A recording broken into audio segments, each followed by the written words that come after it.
So hello my dear students, आप सभी का स्वागत है पीपीआई ट्यूटोरियल के पेड कोर्स क्लासेस में। और आज हम लोग कंटिन्यू करने जा रहे हैं आपका इंग्लिश का सेशन। और इस सीरीज में हम लोग पेड कोर्स के सीरीज में इंग्लिश में हम लोग करने जा रहे हैं एक नया चैप्टर का आरंभ। ये चैप्टर का नाम आप पीछे देख सकते हो, वर्ब यानी क्रिया। अभी तक हम लोगों ने पार्ट ऑफ स्पीच, आपका second chapter noun, third chapter pronoun, fourth chapter आपका एडजेक्टिव और ये पांचवा चैप्टर, ये चैप्टर नंबर क्या है? फिफ्थ है। टॉपिक नंबर फिफ्थ है आपका वर्ब। स्टार्ट करेंगे। वर्ब बहुत इंपॉर्टेंट है और शुरू का जो noun pronoun adjective part of speech ये बहुत इंपॉर्टेंट है। रूल्स वगैरह सब रिवाइज करते रहिए और खासकर आपका एडजेक्टिव प्रोनाउन बहुत ही महत्वपूर्ण है आपका, क्योंकि यहाँ से डायरेक्ट क्वेश्चंस भी बनते हैं एग्जामिनेशंस में, ठीक है। और आगे चल के जब प्रीपोजिशंस वगैरह करेंगे, प्रीपोजिशन से तो हर साल 1 से 2 क्वेश्चन फिक्स है कि आता ही है और इस साल भी आया है, ठीक है। तो अब नया चैप्टर का शुरुआत कर रहे हैं वर्ब क्रिया का, ठीक है। और जो भी बच्चे को दिक्कत हो रहा है रिवीजन कीजिए, नोट्स बनाइए, उसको रोज 1-2 बार रिवाइज कीजिए, आपको सारा चीज क्लियर हो जाएगा, ठीक है। और धीरे धीरे सब हम लोग कंप्लीट कर लेंगे, ठीक है। और जितना रिवाइज कर सकते हैं करते जाइए, ठीक है। आपका स्टार्ट करते हैं हम लोग टॉपिक वर्ब, ठीक है। टॉपिक वर्ब है, ठीक है। वर्ब क्या है ये सब हमको पता है, सभी लोगों को पता है। क्रिया कहते हैं इसको। क्रिया का अर्थ क्या है यहाँ पे?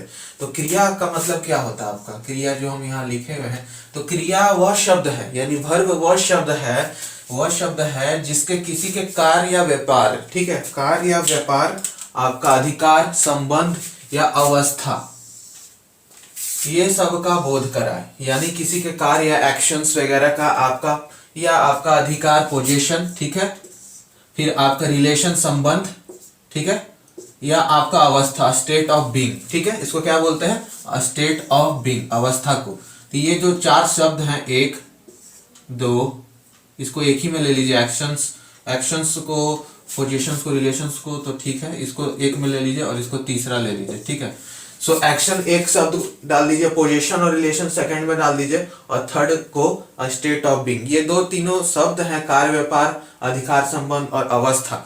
ये आपका क्रिया का काम है बताने का, ठीक है। A verb is a word which denotes an action, position, relation और आपका स्टेट ऑफ बीइंग। यानी आपका ये 3 चीज बताता है, आपका कार्य, संबंध और अधिकार और अवस्था या स्थिति, ठीक है। तो ये आपका बताता है, ठीक है, किसी भी अपना सेंटेंस में, ठीक है। तो एग्जांपल्स आपके हो गए, जैसे हंसना, लाफ, ईट, खाना, go, run, play, am, is, are, can, could, shall, will, could etcetera. बहुत सारे आपके वर्ब रहते हैं, ठीक है, सब आपके वर्ब हैं, ठीक है। अब बहुत ही इजी और सबसे इजी चैप्टर से, बस थोड़ा बहुत रूल्स वगैरह देखना है और ये चैप्टर जल्द फिनिश हो जाएगा। तो आइए स्टार्ट करते हैं आपका अब एक्शन से। यहाँ पे जैसा कि मैंने आपको यहाँ पे 1, 2 और 3 लिखवाया, ठीक है। यहाँ पे आपका कार्य, व्यापार, अधिकार, संबंध और अवस्था। तो सबसे पहले कार्य यानी एक्शंस का मतलब हम जो कार्य कर रहे हैं, यानी जो नाउन प्रोनाउन कार्य कर रहा है उसका एक्शन बताना, ठीक है। तो जैसे यहाँ पे चिल्ड्रन क्या कर रहे हैं? कार्य, कौन सा काम कर रहे हैं? प्ले यानी खेल रहे हैं, ठीक है। तो ये आपका कार्य बता रहा है, तो ये आपका वर्ब हो गया, ठीक है। फिर आपका द मैन वॉज वॉकिंग, जो इंसान था, आदमी था, वो क्या कर रहा था? चल रहा था, तो ये आपका वर्ब हो गया, ठीक है। द क्लॉक स्ट्राइक्स, ठीक है, स्ट्राइक हो गया क्लॉक, ठीक है। ही विल कम, कौन आ रहा है? तो ही, ठीक है। तो ये सब आपका क्या हो गया? सब्जेक्ट्स हो गया, यानी आपका नाउन प्रोनाउन हो गया जो आपका कार्य कर रहा है, प्ले, वॉकिंग, स्ट्राइक्स और कम का, ठीक है। तो ये आपका सब वर्ब हो गया, ठीक है। तो ये था आपका बहुत ही इजी, ठीक है। आगे बढ़े, चलिए। अब दूसरा आपका रिलेशन और पोजीशन बताता है, यानी आपका रिलेशन यानी संबंध, और पोजीशन का मतलब क्या बताता है? अधिकार। शुरू से आपको हम बताते आ रहे, पोजीशन का मतलब क्या होता है? अधिकार, ठीक है। तो आई हैव अ कार, इसमें हम लोग क्या बोल रहे हैं कि मेरे पास एक कार है, गाड़ी है, चरचकिया, ठीक है, चरचकिया बा हमारे पास, ठीक है। तो ये आपका कौन बता रहा है? हम बोल रहे हैं आई हैव अ कार, ठीक है। तो आई क्या बता रहा है? कि मेरे पास एक कार है, ठीक है। तो यहाँ पर कैसे पता चल रहा है? तो ये जो हैव है आपका ना, ये आपका वर्ब है यहाँ पे, ठीक है। ये आपका वर्ब का काम कर रहा है यहाँ पे, ठीक है। ये आपके यहाँ पे वर्ब हो गया। द काउ हैज 2 आई, ठीक है, गाय के पास 2 आंखें हैं, ठीक है। तो कैसे पता चल रहा है? तो ये हैज से, हैज आपका क्या हो गया? वर्ब हो गया, ठीक है। VERB वर्ब, ठीक है। द किंग हैड 3 क्वींस, राजा की 3 रानियां हैं, ठीक है। तो किंग की कितनी रानियां हैं? 3 है। तो किससे पता चल रहा है? यहाँ वर्ब आपका ये कार्य हो गया, ठीक है। The poor man has no money, ठीक है। द पुअर आपका मैन है, उसके पास नो मनी क्या है? तो हैज यहाँ पे वर्ब का काम कर रहा है। तो ये आपका हैज है क्या है? कार्य कर रहा है वर्ब का, ठीक है।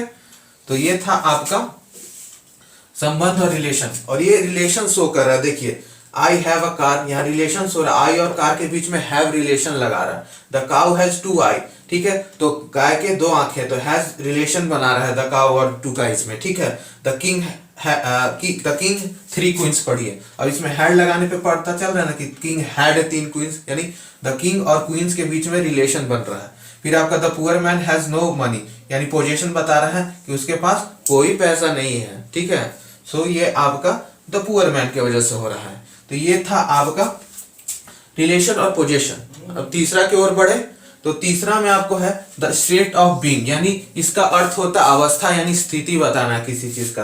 तो ये आपका नाउन प्रोनाउन का स्थिति बता रहा है। तो सी क्या है? आपका प्रोनाउन है। तो सी इज इल, ठीक है। वो क्या है? बीमार है। तो ये किससे पता चल रहा है? इज के वजह से। तो इज आपका वर्ब हो गया। दे आर हैप्पी, वो खुश है, उनका अवस्था मतलब वो हैप्पी है। कंडीशन क्या है उनका? हैप्पी है, खुश है। तो कौन हैप्पी है? दे, ठीक है। तो ये किससे पता चल रहा है? आर से। तो ये वर्ब हो गया, they are happy. He was a poor man, ठीक है। सो यहाँ पे वाज आपका क्या बता रहा है? वर्ब है। तो वो क्या था? तो उसका कंडीशन बता रहा है, अवस्था बता रहा है कि वो गरीब इंसान है, ठीक है। तो ये आपका स्टेट ऑफ बीइंग हो गया।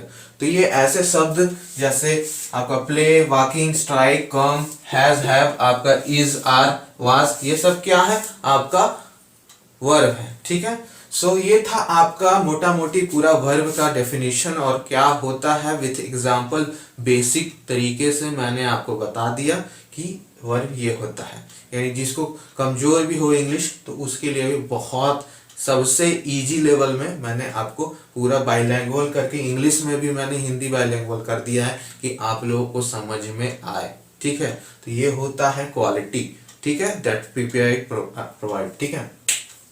सो माय आर्मी, अब आगे बढ़ते हैं हम लोग पीपीआई सोल्जर्स की। बढ़ते हैं अब हम लोग इंग्लिश वर्ब में। आपको 2 पार्ट में बांटा गया है, ठीक है।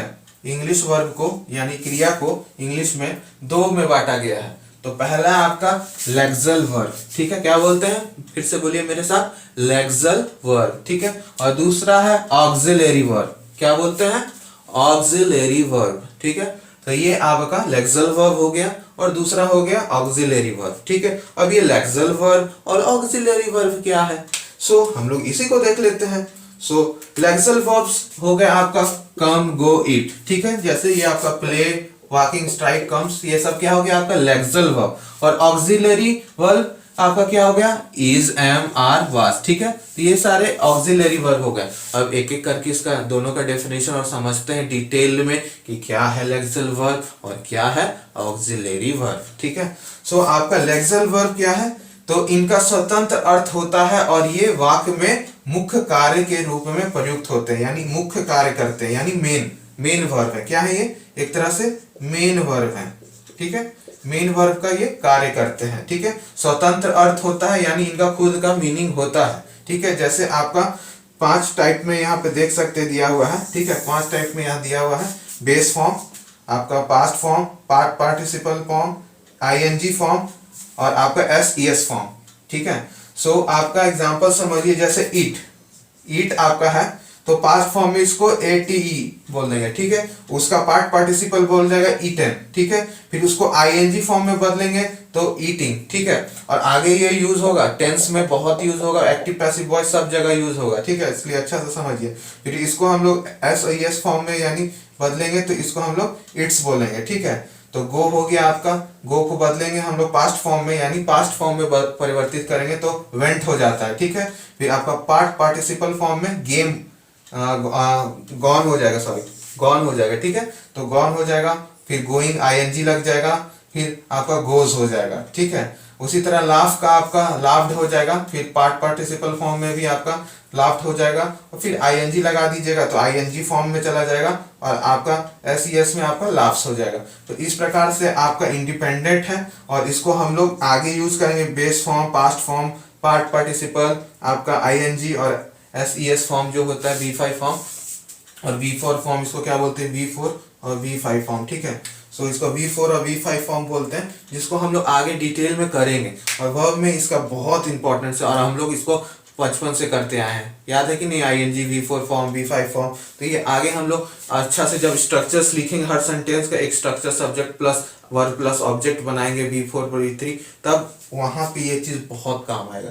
तो ऐसा इसका मैं आपको एक भेजूंगा चार्ट, तो आप अच्छे से कुछ इंपॉर्टेंट वर्ड्स का, जिसका सारा आपको बेस फॉर्म से लेके V5 फॉर्म तक आपको रहेगा, वो आपको खुद याद करना होगा, क्योंकि वो रिमेम्बरिंग पार्ट है। ठीक है, और ये बहुत यूज होगा आपको आगे टेंस में। ठीक है, तो इसको अच्छे से क्लियर कर दीजिएगा और इसको VVI डाल दीजिए कि हमें इसे याद करना है, इसका चार्ट को। ठीक है, 1-2 पेज का चार्ट होगा जो बहुत ईजी है, आपको याद करना होगा। ठीक है, मैं आपको ग्रुप में सेंड कर दूंगा, आपके प्राइवेट ग्रुप्स में। ठीक है, सो ये था आपका लेक्सल वर्ब। क्या था ये, तो लेक्सल वर्ब का आपका स्वतंत्र है। ईट का मतलब क्या होता है, खाना, तो स्वतंत्र है, इसमें कुछ और जोड़ना पड़ेगा नहीं। ईट बोल दिए तो मतलब क्या हो गया, खा रहे। गो मतलब जा रहे। लाफ मतलब हंस रहे। तो ये इंडिपेंडेंट है, यानी इसमें और कोई चीज का जरूरत नहीं है, बस वर्ड यूज कर दीजिएगा तो हमें पता चल जाता है कि क्या काम हो रहा है। लेकिन जब ऑक्सिलरी वर्ब का बात करते हैं तो हमें कुछ नहीं पता चलता कि क्या हो रहा है। बस ऑक्सिलरी वर्ब का मतलब यही होता है कि इसका कोई निश्चित अर्थ नहीं होता। ठीक है, ये जब सेंटेंस में प्रयोग करते हैं तब पता चलता है। तो इसका प्रयोग के आधार पर इनका अर्थ बदलते रहते हैं। तो इनका जब हम सेंटेंस में यूज करेंगे तो इसका अर्थ बदल जाएगा। तो यहाँ पे भी तो वही मैं चीज कह रहा हूँ, आपका लेक्सल में मतलब आपका मेन वर्ब के जैसा काम करता है। इसका इंडिपेंडेंट होता है अर्थ, स्वतंत्र रूप से हम लोग इस शब्द का प्रयोग करते हैं, और आपका ऑक्सिलरी वर्ब में हम लोग नहीं करते हैं। क्यों, क्योंकि इसका निश्चित नहीं है। तो जैसा हम लोग वाक्य में अर्थ में यूज कर रहे हैं उसी के आधार पर आपका अर्थ बनेगा। तो जैसे आपका इनका अर्थ आपका टेंस में आपका हो गया, वॉइस में होगा, जैसा कि मैंने बोला ये सब आपका यूज होगा टेंस वॉइस में, फिर मूड बताने के लिए, फिर क्वेश्चंस पूछने के लिए और नेगेटिव सेंटेंसेस बनाने के लिए। हर जगह मतलब क्वेश्चंस और नेगेटिव सेंटेंसेस बनाने के लिए हम लोग इनका प्रयोग करते हैं। तो जैसे इतना बड़ा लिस्ट है तो इसको आपको याद करना है। ठीक है, इतना आपका ऑक्सिलरी वर्ब के जैसा काम करता है, जिसमें यूज टू हो गया, बहुत इंपॉर्टेंट है यूज टू, इसका मैं आगे आपको डिटेल में बताऊंगा भी। कुड हो गया, मे हो गया, ये सब आपका वुड हो गया, ये सब आपका बहुत इंपॉर्टेंट है। ठीक है, तो ये सब को स्टार मार्क कर लीजिए। आगे मैं इसका सेपरेट यूज भी आपको इसी चैप्टर वर्ब में बताऊंगा। ठीक है, ये सब बहुत इंपॉर्टेंट हो गया। तो am, is, are, was, were, has, have, had, do, does, did, be, been, being, shall, should, will, could, can, could, may, might, must, ought, ये भी बहुत इंपॉर्टेंट है। Need, done, use to. ठीक है, यूज टू तो बहुत important है। ठीक है, यूज टू, कुड में, ये सब बहुत इंपॉर्टेंट ऑक्सिलरी वर्ब है। तो क्या इज बोलने से कुछ पता चल रहा है, इज बोल दिया, क्या अर्थ इसका होगा, कुछ बता रहा है, कुछ इंडिपेंडेंट है क्या, कुछ इससे पता चल रहा है कि क्या हो रहा है। राम इज, चलिए राम इज बोल दिया, तो राम इज क्या कर रहा है राम, तो अब बताइए। तो इसमें हम कुछ अगर इंडिपेंडेंट जोड़ेंगे, जैसे फॉर एग्जाम्पल आपका हो गया द मैन वाज। ठीक है, तो द मैन वाज हो गया तो बोलने से कुछ पता चलेगा, वॉकिंग बोलेंगे तब ना पता चलेगा कि जा रहा है। तो ये लेक्सल वर्ब हो गया। क्या हो गया, ये आपका लेक्सल वर्ब, ये आपका लेक्सल वर्ब हो गया, और ये आपका ऑक्सिलरी वर्ब हो गया ए भी। ठीक है, ये आपका लेक्सल वर्ब हो गया play, children play, lexical verb. He will come, तो ये आपका लेक्सल वर्ब हो गया, और विल आपका क्या हो गया, ऑक्सिलरी वर्ब। उसी तरह से आई हैव अ कार, ये आपका हैव कुछ बता रहा है नहीं, तो ये ऑक्सिलरी वर्ब हो गया। हैज भी आपका ऑक्सिलरी वर्ब, हैड भी आपका ऑक्सिलरी वर्ब, हैज भी आपका ऑक्सिलरी वर्ब, इज भी आपका ऑक्सिलरी वर्ब, आर भी ऑक्सिलरी वर्ब, वाज भी ऑक्सिलरी वर्ब। ठीक है, तो आपका ये हो गया।